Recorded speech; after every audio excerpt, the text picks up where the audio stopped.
পৃথিবীর কোনো দেশে ষড়যন্ত্র থেকে মুক্ত নয়, তা বাংলাদেশকেও এমন ভূ রাজনৈতিক বাস্তবতা মাথায় রেখেই সঠিক ভূমিকা পালন করতে হবে বলে জানিয়েছেন জামায়াতে ইসলামীর নায়েবে আমির ডাক্তার সৈয়দ আব্দুল্লাহ মোহাম্মদ তাহের। শনিবার সকালে বরিশাল জেলা আইনজীবী সমিতি ভবনে জাতীয় সংসদ নির্বাচন উপলক্ষে সমাবেশে প্রধান অতিথির বক্তব্যে তিনি একথা বলেন। তিনি আরও বলেন, জামায়াতে ইসলামীর একটি সুষ্ঠু, সুন্দর ও অংশগ্রহণমূলক নির্বাচন চায়। যদি কেউ ভোটারবিহীন নির্বাচনের দিকে আগায় তাহলে তাদের পরিণতি অতীতের মতোই হবে বলে হুঁশিয়ারও দেন তিনি। এ সময় সমাবেশে সভাপতিত্ব করেন জামায়াত ইসলামীর সহকারী secretary general advocate Moazzem Hossain Helal.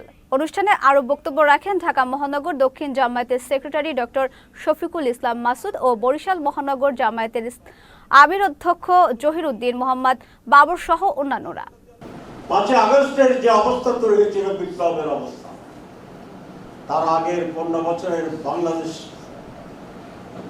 যেভাবে ধ্বংস করা হয়েছিল তার অন্যতম প্রধান কারণ ছিল ভোটারবিহীন নির্বাচন।